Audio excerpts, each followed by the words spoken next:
What's up guys, how's it going? As you know, my last video was about the Apple Watch and how great it is. Yeah, things have happened in the past month that actually made me switch to the Garmin Fenix 7 Pro. So yeah, let's just talk about it. First of all, this video is not really gonna be about the specs or like a detailed technical comparison of both watches. I'm just gonna talk in plain English about my experience using the Garmin Fenix 7 Pro. So we're gonna go over my experience with it and how it compares to the Apple Watch on an everyday usage. So let's jump right in. So as you know from my previous video, I did talk about how great the Apple Watch is. So if you haven't watched that video, go check it out. It's in the video description. But basically, yeah, long story short, I've been using the Apple Watch for over 1,000 days, almost 3 years.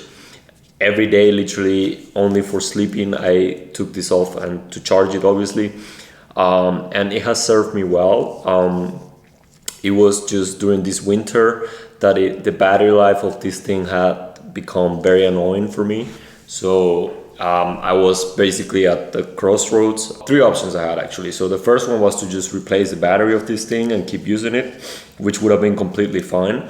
The problem quote unquote was that this Apple Watch is currently at 83% battery health. So I would have had to drain it to 80% to replace the battery, else Apple won't replace it. I don't know why, it's just an Apple thing, very annoying, I know. The second option was to stick to the Apple Watch or the Apple ecosystem and just get a new one. It would have been either the Series 9 or the Ultra. And the third option was to go and join the Garmin world, which is what I ended up doing, obviously, for many reasons. But if I had to summarize it, basically, this thing is just a smartphone on your wrist.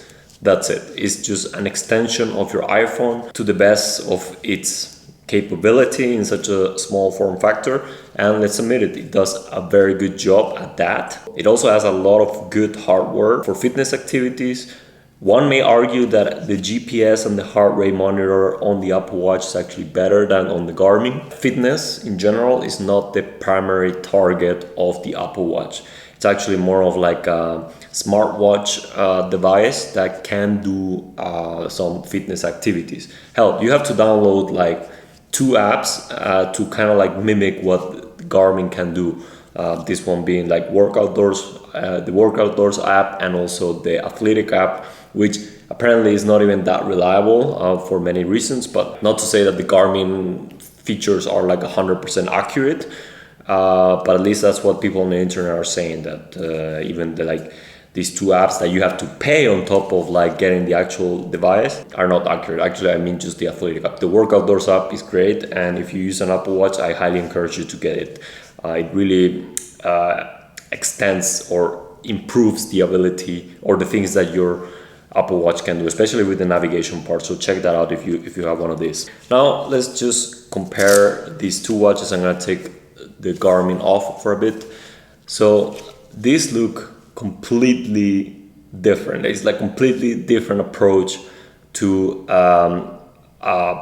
smartwatch. Actually, I would say that the Apple Watch is more of it's a smartwatch, while the Garmin watch is a fitness tracker, a fitness device. So most of the features that you get by getting a Garmin device like this are evolving around the idea of fitness tracking, while on the Apple Watch, as I said earlier, this is more of an extension of your phone that can do some fitness activities. It even looks like a mini iPhone if you look at the Apple Watch. This is the Series 6, by the way. Whereas this one, it looks more like just a conventional watch or a digital watch. I don't know, it just looks very rugged. I'm sorry if it's not focusing. And in terms of durability, obviously I had to put a case on my Apple Watch, because obviously the whole thing is just a screen. If you bump it out really hard, you're gonna crack the screen. Whereas with this one, this is made of stainless steel because it's the Gorilla Glass version. and I put like a screen protector because I got the Gorilla Glass and not the Sapphire crystal.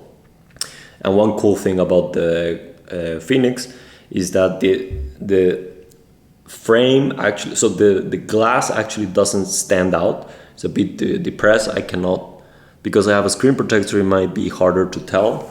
But even with the screen protector, there's like a minimal like elevation of the frame around the glass.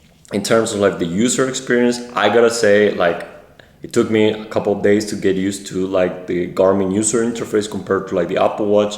The Apple Watch is just the user experience, like the way they designed like all the apps and the user interface on this thing is just, it's just something else. Like I said, it's just an extension of a phone, so it really behaves like just an iPhone on your wrist. Whereas this one, it's like not laggy, but like for example, the screen has like a lower refresh rate. It's not even LED. This is like a technology called memory in pixel, which it doesn't look as great as like an OLED display, but it has like a lot of advantages. Like for example, I don't know, like this, like actually the screen doesn't emit any light, so it really looks like just a standard watch, which was one of the main reasons why I bought the Fenix 7 Pro as opposed to the Epix 2 or Epix Gen 2 Pro or whatever it's called. That is essentially a Fenix Pro with an OLED display.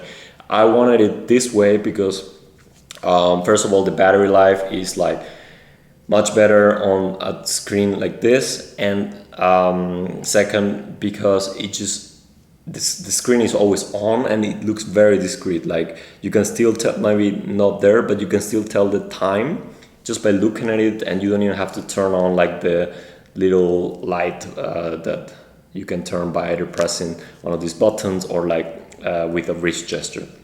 So yeah, I mean, in terms of battery life, you know, like this is like, there's no comparison between like a Garmin device and an Apple Watch. Now we have to talk about like the ecosystem.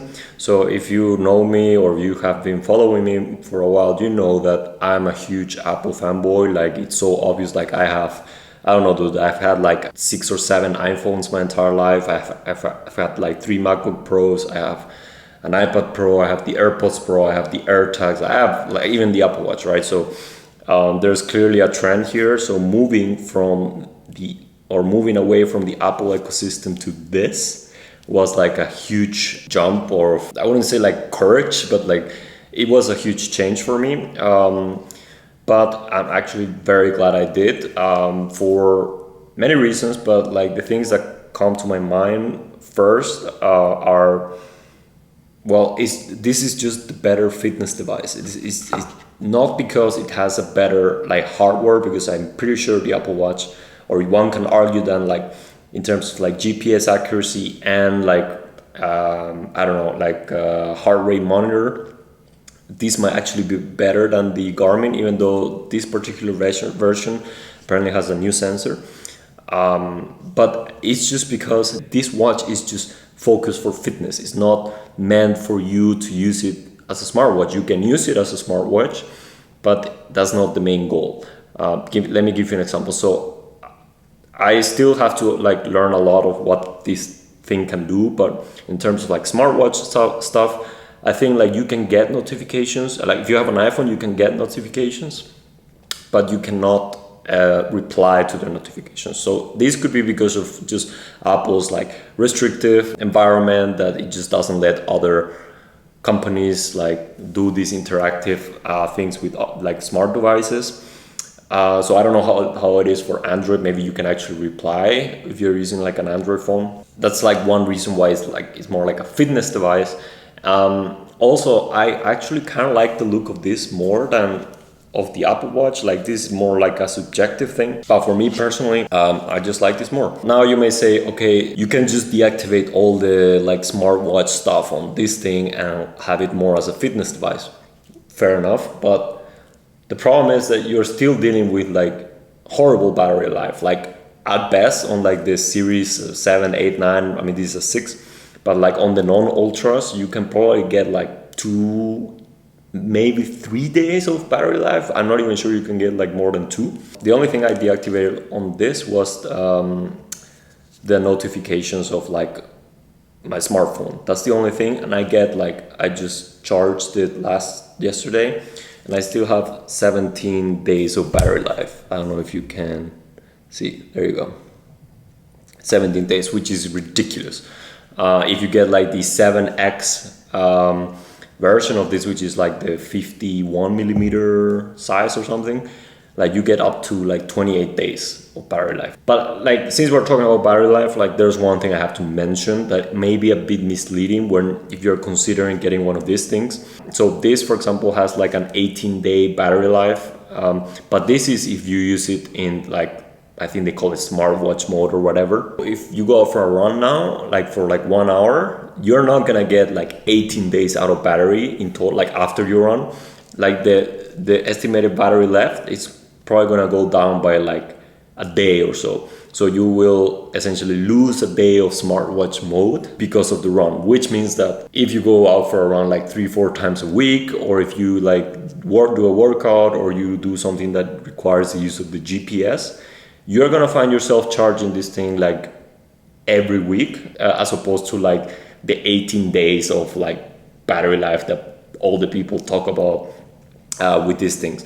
But this is completely fine. Like this is still like days ahead of like what this thing can do. Like this, you have to charge it like essentially every day, else it's not gonna make it. But in defense of like Apple, like I would say, for me, that was completely fine back in the day when I was using the Apple Watch. I really didn't mind charging this thing for like every day essentially. Now, like the only thing that I find it annoying is like if you go for like a weekend trip somewhere, you will have to take like the charger of the Apple Watch for sure, because else it's not gonna last. Whereas if you take one of these guys, if you time it right, you don't have to take your charger with you. So that's another pro for the Garmin watch. So let's talk about like the wristband. So like this Apple Watch has like the, what is it called? I think it's the Sport Loop, which is made of like, I think it's nylon or whatever. Super comfortable. I think it's the most comfortable armband that you can get on an Apple Watch, especially if you wear it like every day. On the Fenix 7X, if you see, like I got like a very similar version. On Amazon, I can leave the link in the description for Amazon Germany. In the US, you may have to like copy the name and search it on the Amazon website. But this costed me like, I don't know, like 18 bucks or something, which is not really that much expensive after you spend like over $500 on this. It feels exactly the same as the Apple Watches. Maybe this one is a bit thicker, so I don't know, it's slightly more comfortable in my opinion. This is a bit too thin, which means that I guess there's more like weight applied to like this surface area, so making it a bit less comfortable. Comparing like the Series 6 with like the Fenix 7 Pro, I mean,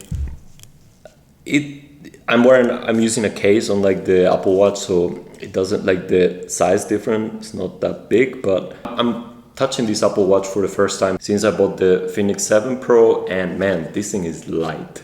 Compared to the Fenix, I can tell the weight difference, but you really get used to it. Like after like moving from like a Series 6, 7, 8 or 9 to this, like you will get used to it in like an hour, really, it's not that bad. In terms of the features, well, I use this for 4 types of workout. The first one is for running. Go for a run. This thing is great in terms of like navigating the map, comparing like the Workout Doors app with like the Garmin built-in navigation. It takes a little bit of time to like know how to move around with the map. Especially because like imagine like the user experience with the phone, with the Apple Watch, even if it's a third-party app, it really is like just opening Google Maps on your iPhone and just looking for a place. So it's very nice and quick and smooth.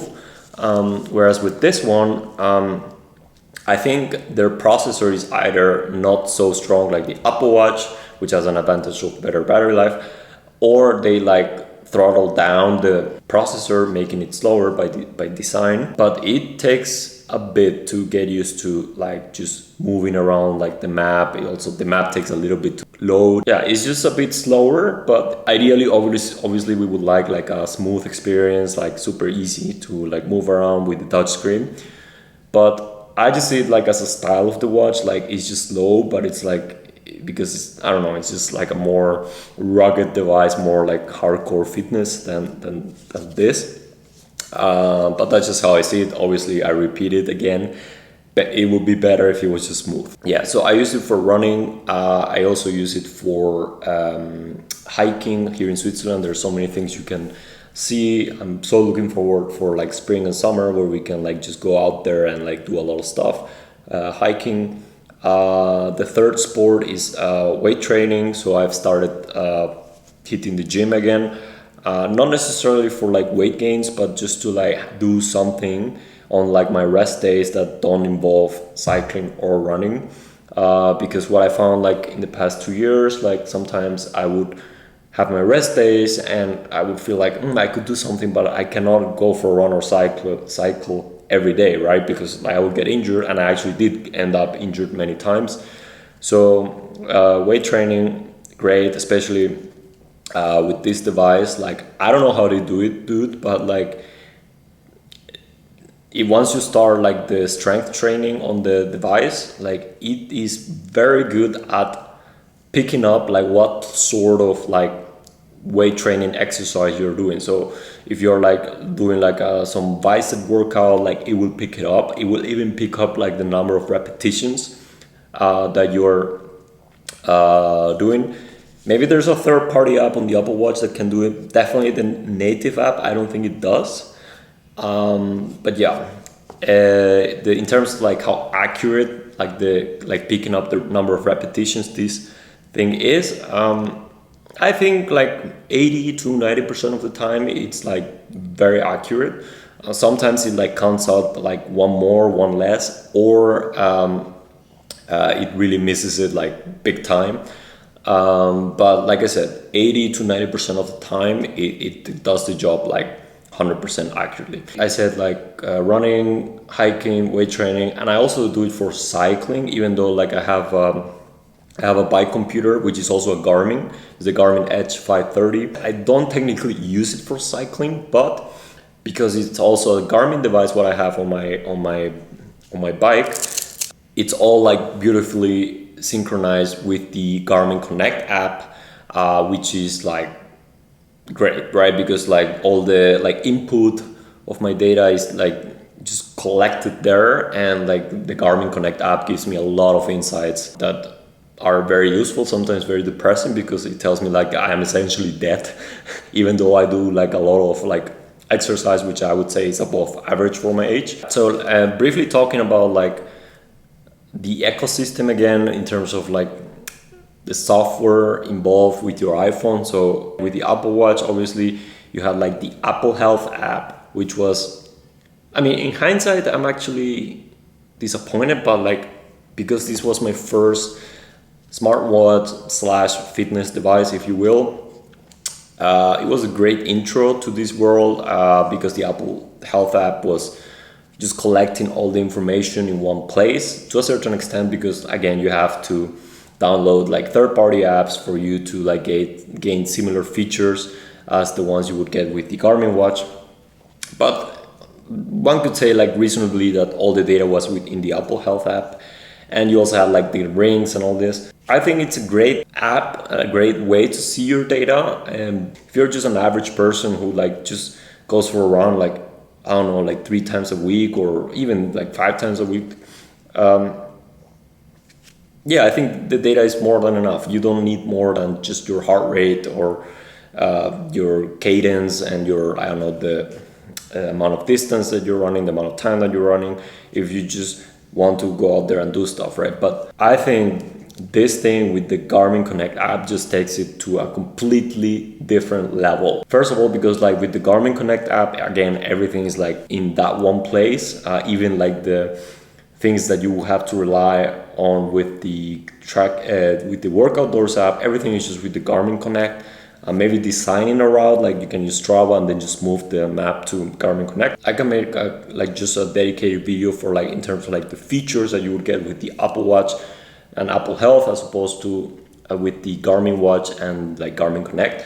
But you just get a lot more stuff, and you get obviously like your VO2 max, You get your, like, I don't know, your performance. I mean, let's just open the app. So today, for example, I went for a run, a very easy pace run, and it just tells me like all these data that, I don't know, man, like it cannot even focus. Sorry, I'm still a noob with this camera, but this is just for the run. It tells me all this information. There are some like very nice graphs that you get. Also, like, it takes into account like your effort of the day, and like it predicts like how your like training load is based on your run. And then if you have like a bike like this one, and you have like the Garmin bike computer, like it also inputs it into the app, and like it just does a lot of things. It's basically, it literally is like a personal trainer, like just making a lot of like or providing a lot of data insights, data visualization, suggestions, that this thing just doesn't do it. I'm not saying that it's not capable of doing it, because I mean, clearly I think this might be even a more powerful device than this, but that's just not the way Apple is selling this device as. Like, this is just a smartwatch. Moving from this to this like will take a couple of days, especially for your first run, when you're navigating, like you're relying on like the maps provided by this, and then you miss a turn, you're like doing zone 2, zone 3, or even like zone 4 training, and you don't really have like the patience to like learn a new thing while you're so exhausted.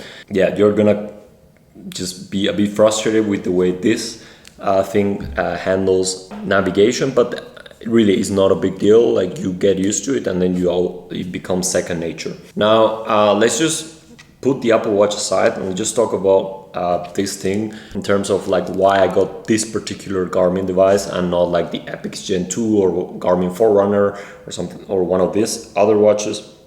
I already said it first, in terms of between the Epix Gen 2 and the Fenix series, I went for this one mainly because I didn't want an OLED display on like a fitness device like this. I wanted it to look a bit more rugged, more like, I don't know, hardcore fitness, and that's why I wanted the memory in pixel display. Plus the battery life, I think, yeah, I would rather have more battery life than just having a nicer OLED display. And let's be honest, like even with the OLED display on the Epix, the Apple Watch is just a much better looking device with the OLED display that this one has, with like the higher refresh rate and all that. And also putting strong emphasis that I don't want this to be a smartwatch, I want it to be a fitness device. Now in terms of like the Fenix and like the Forerunner series or like other watches, I go back to like the way this looks. I like how this device looks. I don't want it to look like smartwatchy or like a bit more fragile like the Forerunner does.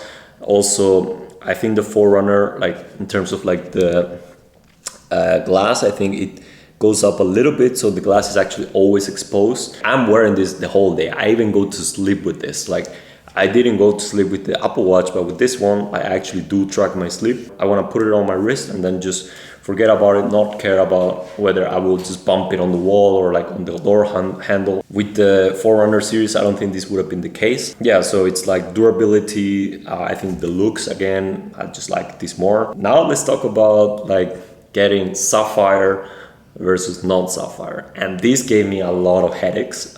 You may have noticed, I think the non-Sapphire version is the one that has like the orange button like this. And well, yeah, obviously I got the non-Sapphire version for many reasons. Let's go over them now. So first one is the price. Obviously the price of the Sapphire version was, so I got this on discount actually on Amazon. I think this one usually retails for like $7.99 or even $8.99, one of those.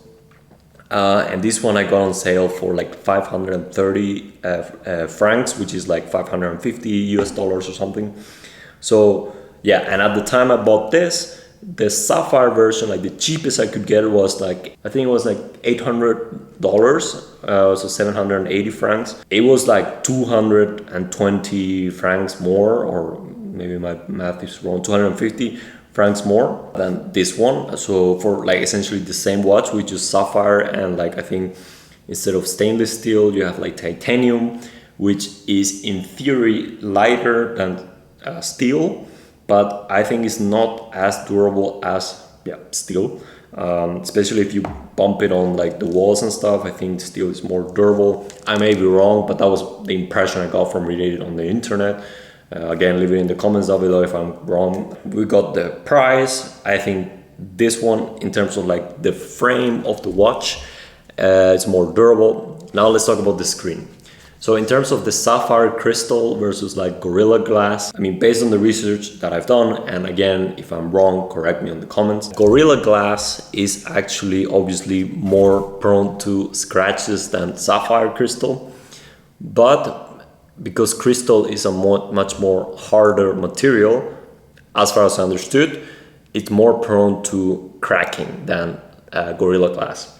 Now, also, because Gorilla Glass is more prone to scratching, you can have like micro scratches on the surface, which if you bump it up against the wall or something, then because of like the already compromised surface, may be harder, easier to crack than sapphire, because sapphire is not, there's no weak point. But yeah, that's another thing I've learned before I bought this, but I still was like, okay, sure, sapphire is easier, or it's harder to scratch than Gorilla Glass, but what if I put a screen protector, which if you haven't noticed, this one has a screen protector. Oh, there's no scratch because there's a screen protector, then I should be good, right? You may argue that like this particular screen protector I got like has some very minimum space of like where the Gorilla Glass is still exposed.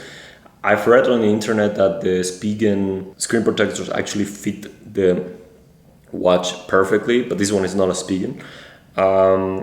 So yeah, consider that if you're getting Gorilla Glass.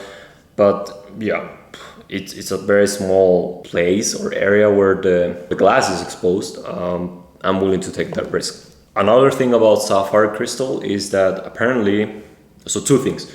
Apparently, because sapphire, like it's harder for the light to go through the sapphire, making like the readability of like, I don't know, the time or something in like dark areas or in dark environments harder to read. I don't know, I've seen a couple of Garmin of these watches already like around with sapphire. Actually, all of the Garmin Fenix 7 Pros that I've seen in real life were sapphire, and just looking from far away, like I could always see whatever thing the screen was showing. So while it may be true that like the light may not go very easily through the crystal, I personally, just looking from like far away, haven't noticed such a big difference. Obviously you would have to put them side by side, and I'm sure there's a lot of YouTube videos on this, but still I went for Gorilla Glass, as I already said, because at the time of my purchase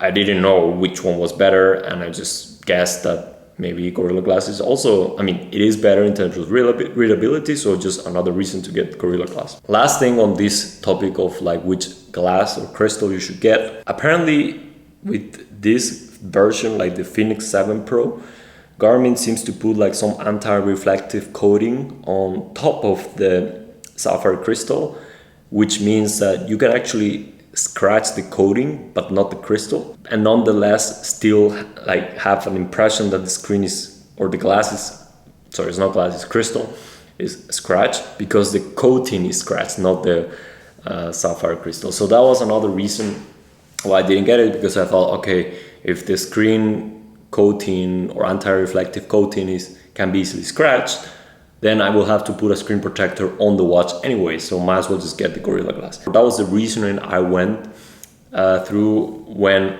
deciding between like getting Gorilla Glass or sapphire. We'll see, I don't know, I'm planning on using this till it breaks down, or at least for like 4 or 5 years, so we'll see how that goes. So yeah guys, that was just my video explaining and showing you why I got Garmin watch, coming from like an Apple Watch that I've been using for over 1,000 days, also as like a huge Apple fanboy. So yeah, am I happy with this decision?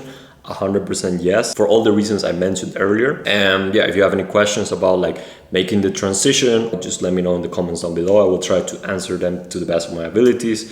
In my opinion, I think Apple Watches are cool if you want to have them like as a smartwatch, but if your goal is to have like a fitness device that like tracks your health and your performance 24/7, Garmin is the way to go. Maybe other brands like Polar or like Wahoo, I think they are into this sort of fitness tracking approach. But in my opinion, like the Apple Watch and even the Ultra just don't cut it in terms of fitness tracking. So yeah, that's it guys. Thank you so much for watching. Please click the like button down below and don't forget to subscribe. See you in the next video. Bye bye.